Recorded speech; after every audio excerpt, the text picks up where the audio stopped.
Everyone, कैसे हैं आप सब लोग। सिविल सर्विसेज एग्जामिनेशन की प्रिपरेशन अगर आप इंग्लिश मीडियम में करना चाहते हैं then you are at the right place. Change the medium for UPSC is the name of the channel. Do subscribe this channel and share among all the Hindi medium aspirants, जिससे जो Hindi medium के aspirants हैं जो अपने medium को हिंदी से English में shift करना चाहते हैं, जिससे कि उनके सिलेक्शन के चांसेस और ज़्यादा इन्हेंस हो सकें और ज़्यादा इंक्रीज हो सकें। ऑलराइट, अगर आपको अपने मीडियम को चेंज करना है हिंदी से इंग्लिश में और आपको कोई भी दिक्कत है, डाउट है, तो आप इस पर्टिकुलर व्हाट्सएप नंबर पे कॉल कर सकते हैं या मैसेज कर सकते हैं 7080507433।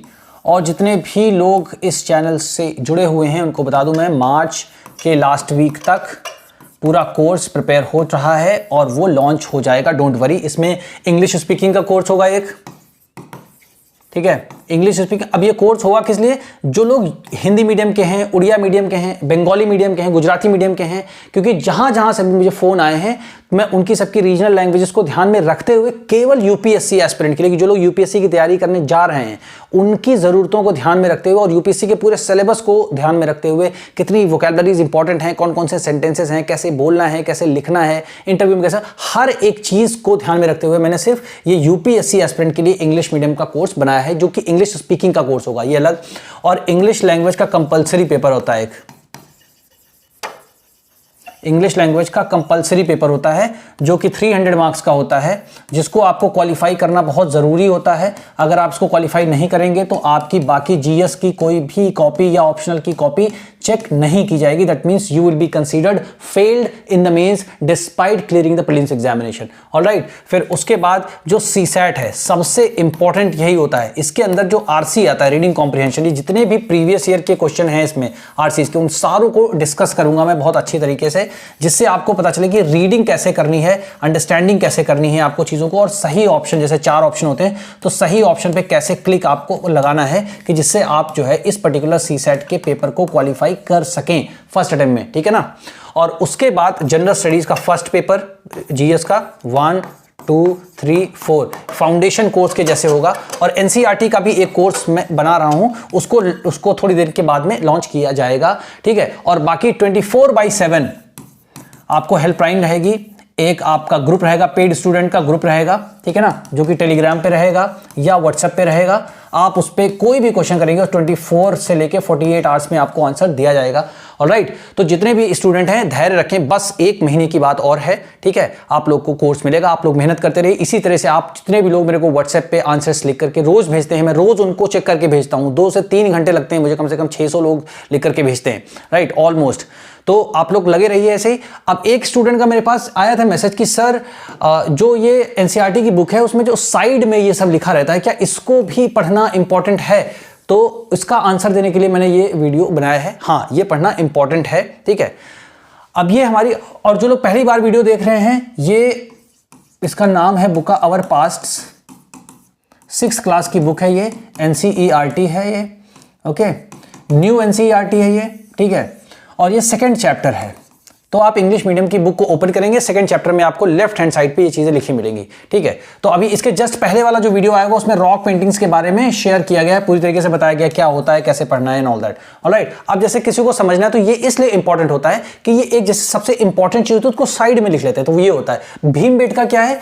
एक ये रॉक पेंटिंग की साइट है। अब ये जो है ना भीमबेटका, ये कहां पर है? हमारा मध्य, अब इसमें दिखा क्या लिखा? In present day Madhya Pradesh. आज के समय में ये जो साइट है मध्य प्रदेश में है। बहुत इंपॉर्टेंट है, आपको डेफिनेटली आना चाहिए। अगर आप यूपीएससी की प्रिपरेशन में हो तो भीमबेटका का नाम आपके माइंड में स्टोर होना चाहिए, ठीक है। Bhimbetka in present day Madhya Pradesh. This is an old site, ये एक पुरानी साइट है with caves and rock shelters, जिसके अंदर गुफाएं भी हैं, रॉक शेल्टर्स भी हैं। रॉक शेल्टर्स मतलब एक तरीके की, मतलब आप मान लीजिए गुफा भी हैं कि जो आपको क्या बता रहे हैं इसमें, पीपल चोज। तो इसका मतलब चोज मतलब क्या होता है? चुना, लोगों ने चुना। उस टाइम पे जो हंटर गैदरर जो मतलब पीपल थे, जो शिकार करते थे, जो लोग शिकार के ऊपर ही उनका जिनका जीवन था, निर्भर था, वो लोगों ने इसको एक विकल्प के तौर पे चुना था कि हम यहां रहेंगे। पीपल फिर उसके बाद क्या है, दीज नेचुरल केव्स। अब रॉक शेल्टर्स को आप नेचुरल केव्स भी बोल सकते हैं, मतलब जैसे प्राकृतिक तरीके से गुफाएं होती है ना, पहाड़ के अंदर कुछ मतलब जगह होती है, उसी को हम बोलते हैं गुफा जनरल सेंस में, है ना।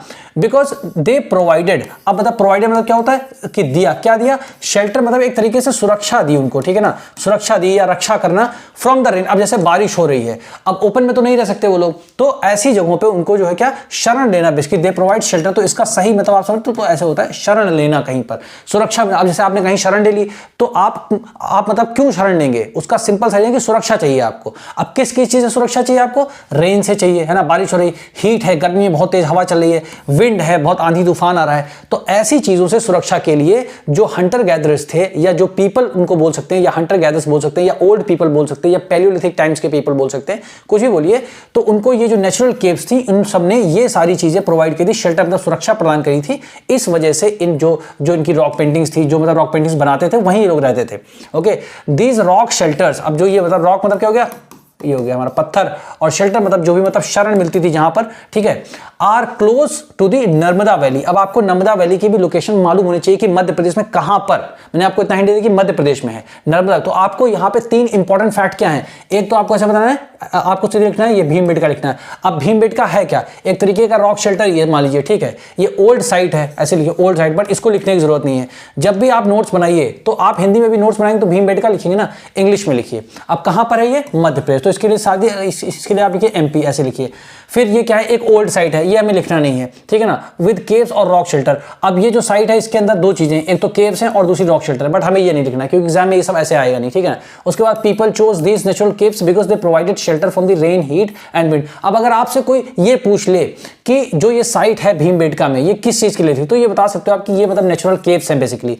अब उनसे होता क्या है कि रेन से बचाती है, हीट से बचाती है, विंड से बचाती है। विंड मतलब आंधी तूफान से मतलब है, वैसे तो a moving air is a wind, जैसे हवा है तो उसको बोलेंगे एयर, ठीक है। और उसके बाद जैसे विंड, अगर आपसे कोई पूछे कि मतलब क्या डिफरेंस होता है, तो जब हवा आगे की तरफ मतलब ऐसे मूव करने लगती है, बहने लगती है, उसको बोलते हैं विंड। अब ये बहुत तेज हो जाती है तो फिर आंधी तूफान इनमें सब में कन्वर्ट हो जाती है, ठीक है। खैर वो तो हमारा ज्योग्राफी का पार्ट है। अब क्या आ गया, these rock shelters are close to the Narmada valley. अब नर्मदा वैली के बाद, अब यहाँ पे एमपी में लिखा, अब यहाँ लिख सकते हो आप जो है नर्मदा वैली लिख सकते हो, ठीक है ना। अब यहां पर एक आपसे क्वेश्चन भी पूछा गया है, इसी के बारे में लड़के पूछा था बच्चे ने कि सर इसको भी पढ़ना जरूरी है, डेफिनेटली इसको पढ़ना जरूरी, तभी तो आप यूपीएससी से एग्जाम को लिख पाओगे, है ना। सब कुछ आप याद करके नहीं जा पाओगे वहां पे, राइट। तो क्या है, can you think of why people chose to live here. क्या आप सोच सकते हैं कि लोगों ने इस जगह रहने के लिए क्यों चुना, इस जगह को ही रहने के लिए क्यों चुना। अब आप बताइए, इसका जस्ट पिछले वाला जो वीडियो है उसमें डिस्कस किया गया है इसी चैप्टर में, ठीक है, तो आप उनको समझ सकते हो। अब ये आपकी रॉक्स हैं, यही आपकी केव्स हैं, इनमें देखिए कहां कहां पर जगह है, यहां पर अंदर जाके लोग रह सकते थे, इन्हीं के दीवारों पे लोग पेंटिंग बनाते थे, ये सब ऐसे करके, ठीक है। तो ये ऐसे तरीके है, इसको आपको रीड करना है, डेफिनेटली आपको रीड करना है। नेक्स्ट पैराग्राफ हम लोग देखेंगे अगले वीडियो में, साइट क्या होती है, बेसिक पढ़ना बहुत जरूरी है आपको, ऑलराइट। तो अगर आपने वीडियो को यहां तक देखा है तो आप इसको हिंदी मीडियम एस्पिरेंट्स के बीच में जरूर शेयर करिए।